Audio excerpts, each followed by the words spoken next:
yourself your chinstrap commander, your mutton chop mercenary, your facial hair of destiny, la la la, and all that stuff. And I'm bringing to you a Friday vlog. I wanted to talk to you guys a little more candidly, a little more face-to-face. No gameplay interruptions, no anything like that as we're going through this vlog. I just wanted to talk about micro DLC and why I'm so adamantly against it. And if you hear any of my dog in the background, then I apologize, but that's par for the course. I'm keeping them in the room with me. But yeah, so I put up a video yesterday and I was talking about how there was more DLC, micro DLC, excuse me, coming to the Ghosts Call of Duty as well as the Black Ops 2 Call of Duty. And probably because of the server numbers, somebody was telling me most recently when they went on, there was as much as over 100,000 to 200,000 people still playing Black Ops 2, which is huge numbers. It's humongous numbers. And now, don't quote me on the accuracy of that now, but certainly that is still a lot of people playing, and certainly is a big market of people that you might want to dip into to try and sell your wares. But very much my opinion on this, somebody was arguing with me that the micro DLC, it's just business. Everyone just says it's just business, and I can appreciate that. I get that. I understand that at its core value, that is very true. It is just business. They're trying to make as much money as they can, as quick as they can, however they can, so that they can profit further and make their shareholders happy and continue further business, further investment, further gaming, and that stuff is all awesome on paper. However, there is a unspoken thing when it comes to games or anything creative, I should say. It could be applied to movies, it could be applied to other creative endeavors, that if you're going to do something that people are going to be entertained by, you have to try and do so, unless you're intentionally not doing so, unless you're tongue-in-cheek doing this on purpose, you have to do so in a tasteful manner in terms of what your story or what your entertainment is.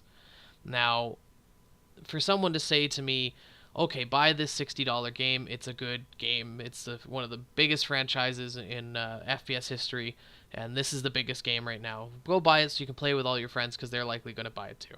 Okay, that's fine. I'm going to go buy Call of Duty because I enjoy playing Call of Duty.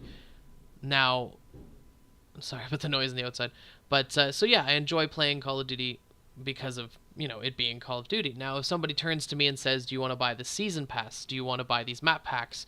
Or this extended story in the case of, say, Borderlands 2, you know, if you want more story, you want more game, more stuff in your game, more game longevity, then, you know, buy these map packs or buy this DLC. Again, I don't have any problem with that. That's perfectly all right. I understand it's a year-long cycle before, say, the next game. In some games' cases, it's like a 2-3 year cycle.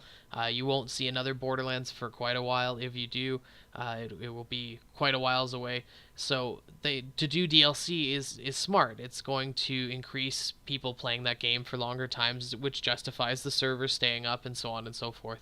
And that's important.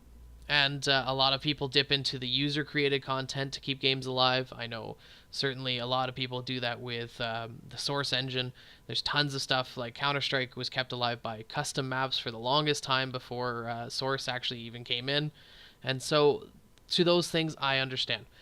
When you turn from expanding my playing ability in the game to just hawking shit at me, and you're not a free-to-play title, and you're not a desperate independent developer trying to get a couple extra bucks to make that next game or make that next obscure title, which is something somebody said to me, and I agree with them to an extent. This is not that thing. This is Activision. This is one of the most rich publishers in the market right now. This is next to EA and Activision. There isn't many rivals like that can throw money around like those two throw money around. Maybe 2K can throw some money around, but I don't even know. Is 2K owned by EA? I'm not sure. But basically stated, it's not something that that we can do, you know. I'm not going to feel bad if Activision doesn't make their money. You know, Activision's going to already have made their money off the sales of the title right at launch. Anything outside of that is just butter money for them. And so when they get the DLC packs our way and we buy those, they're already making extra money on the franchise. We're spending upwards of, you know, 50 plus 60, $110 for every Call of Duty that comes out. When they throw these microtransactions out there, and people justify them to me by saying it's just business, it's just good business, they're trying to make money wherever they can. I go, I don't give a fuck. I don't care. I don't care that they're trying to make money. I don't care that they're trying to do that. It's annoying. It's annoying to me to have people hawk things at me that I don't need. And it was funny because as I was talking about this, somebody brought up, I was comparing it to the movie industry. Like, if you were to watch a movie and see your favorite action star stop mid-scene just before they were going to do something, turn and go, take some drink and be like, taste of a new generation Pepsi or something like that, and then take a sip of that and then dive back into that scene, it totally pulls you out of your suspension of disbelief and pulls you out of the experience. And that, I feel very much the same way when some of these silly, stupid camos come out. I find they take me out of the experience of being in a military-esque environment and being in that kind of shooter. And that's just my opinion. I tend to immerse myself in the mediums that I watch, in the media that I consume. I like to watch movies and really get into the movie and really get into the storyline and stuff. I like to really get into games and stuff like that, into the stories and understand them and kind of open my emotions to be affected by the game itself or the movie itself, and because that's how you get a much more visceral experience out of it, and that's how movies were intended to be watched, to try and pique the emotions in you, and hopefully even if you're not the type to open your heart to it, a movie can pull you into that if it's a very strong story. And so I was comparing that to being like, what if you just shove some random fucking product placement right in the middle of a fucking movie that you like? And that's just off-putting it. And the only movie I can think of that did that tastefully, I can think of two movies. One who did it tongue-in-cheek, which was Wayne's World, where they went through a whole slew of product placement things as a joke, and probably paid for that entire movie just right there. And but it was funny. It was done on purpose to be funny. And the only other time, like, there's subtle things, like in Iron Man where he wants a cheeseburger and it's a Burger King cheeseburger. That was a product placement. It wasn't too bad. It wasn't too cheesy because Tony Stark's character is flamboyant like that. Again, it's done in a humorous way. That's going to be the only times you're going to see product placement that's not like, fuck me, why do they have to shove that car or that that product in my face. A lot of people didn't like the Transformers movies because of the product placement that were taking place in the first movie, and that's very much how they paid for that movie. And it's kind of funny that people would complain about that, because generally speaking, Transformers as a cartoon was about product placement for toys in toy stores.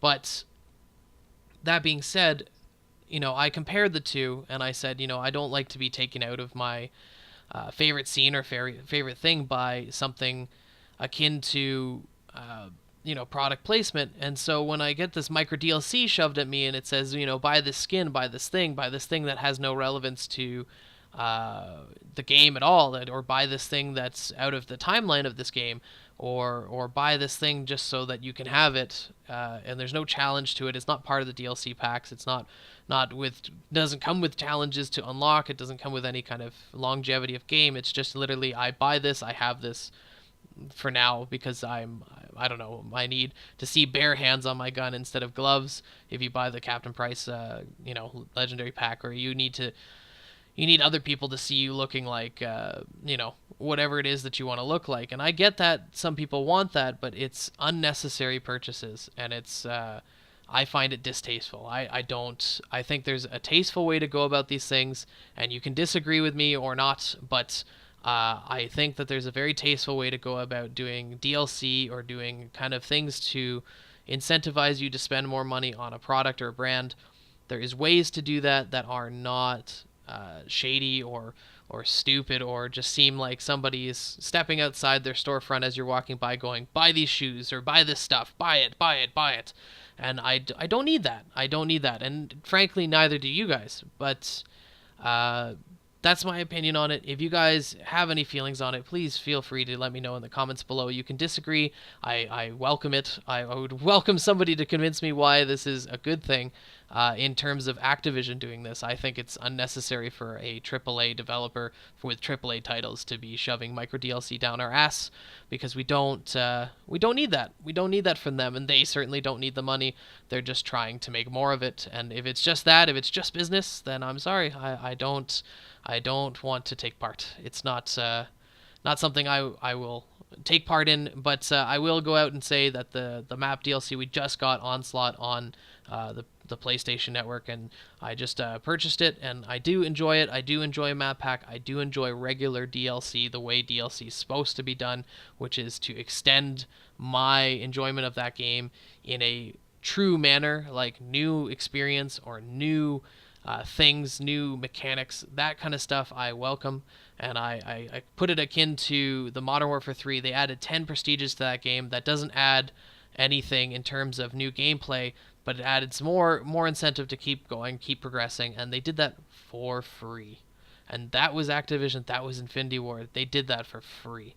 Now, why can't you do that with some of these little silly things? They don't add up to the money that you're suggesting they are. I'm sure they took time to develop some of them because they're reskins of old characters and stuff like that. But generally speaking, I just think it's unnecessary.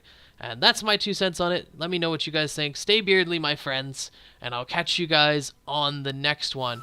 And if you're new around here, please check out the last video where I did talk about the micro DLC, and please check out the last video where I talk about whether clans are boosting or legit and how to look out for those things and what my opinions were during that last clan war. And I will catch you guys on the next one. Stay beardly. Cheers.